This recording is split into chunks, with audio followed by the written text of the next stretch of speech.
ایک مسلمان پر کیا فرض ہے کہ وہ قرآن کریم پر ایمان لائے؟ یہ ہر مسلمان پر فرض ہے، اور دنیاوی فائدے کے لیے حق کو نہ چھپائے اور اس کو نہ بدلے، یہ بہت بڑا گناہ ہے۔ اعوذ باللہ من الشیطان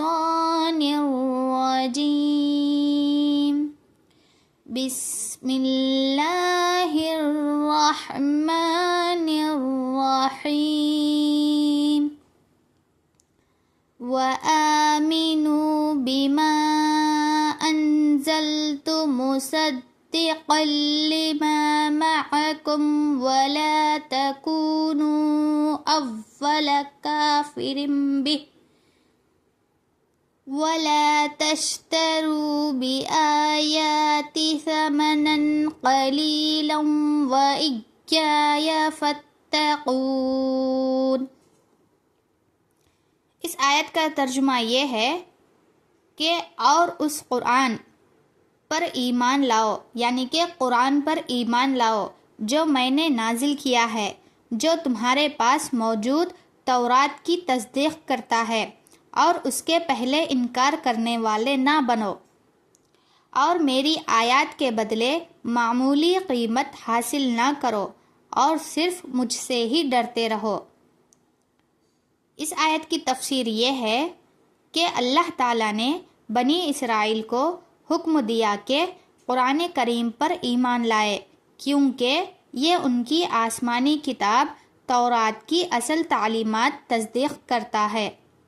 اور دوسری بات یہ بتائی گئی ہے کہ انہیں تنبیہ کی گئی، یعنی کہ آگاہ کیا گیا ہے کہ وہ حضرت محمد صلی اللہ علیہ وسلم اور قرآن کا انکار کرنے میں سب سے آگے نہ بڑھے، حالانکہ ان کی کتابوں میں آپ صلی اللہ علیہ وسلم کی آمد کی بشارت موجود تھی، یعنی کہ تورات میں پہلے سے ہی یہ بات بتائی گئی ہے کہ محمد صلی اللہ علیہ وسلم کی آمد موجود ہے۔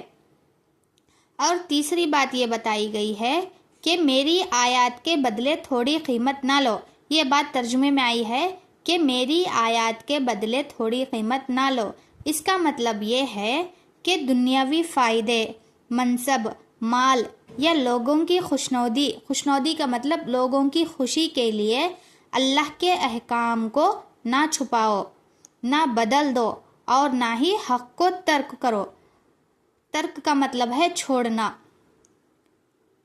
لوگوں کی خوشی کے لیے اللہ کے احکام کو چھپانا نہیں چاہیے، اور نہ ہی ان کو بدلنا چاہیے، اور نہ ہی انہیں چھوڑنا چاہیے۔ اور چوتھی بات یہ بتائی گئی ہے کہ آخر میں اللہ تعالیٰ فرماتے ہیں کہ صرف اللہ تعالیٰ کا ہی خوف رکھو۔ خوف کا مطلب ہے ڈرنا، ہمیں صرف اللہ تعالیٰ سے ہی ڈرنا چاہیے۔ یہ بات پہلے بھی بتائی گئی ہے، کیونکہ اس کی رضا اور ناراضگی اصل اہمیت رکھتی ہے۔ رضا کا مطلب ہے اللہ تعالیٰ کی رضا، اور ناراضگی اللہ تعالیٰ کو خوش کرنا اور اس کو ناراض کرنا، یہ اصل اہمیت ہے۔ اس آیت سے ہمیں یہ سبق حاصل ہوتا ہے کہ قرآن کریم پر ایمان لانا ہر مسلمان کا فرض ہے، اور دوسری بات یہ ہے کہ دنیاوی فائدے کے لیے حق کو چھپانا یا اس کو بدلنا یہ ایک بڑا گناہ ہے، اور تیسری بات یہ ہے کہ اللہ کی رضا کو ہر دنیاوی فائدے پر مقدم رکھنا چاہیے۔ ہمیں اللہ تعالیٰ کو خوش کرنے کے لیے دنیاوی فائدے کو چھوڑ کر پہلے اس کو آگے رکھنا چاہیے۔ اور چوتھی بات یہ ہے کہ حقیقی خوف صرف اللہ تعالیٰ کے لیے ہی ہونا چاہیے، ہمیں صرف اللہ تعالیٰ سے ہی ڈرنا چاہیے۔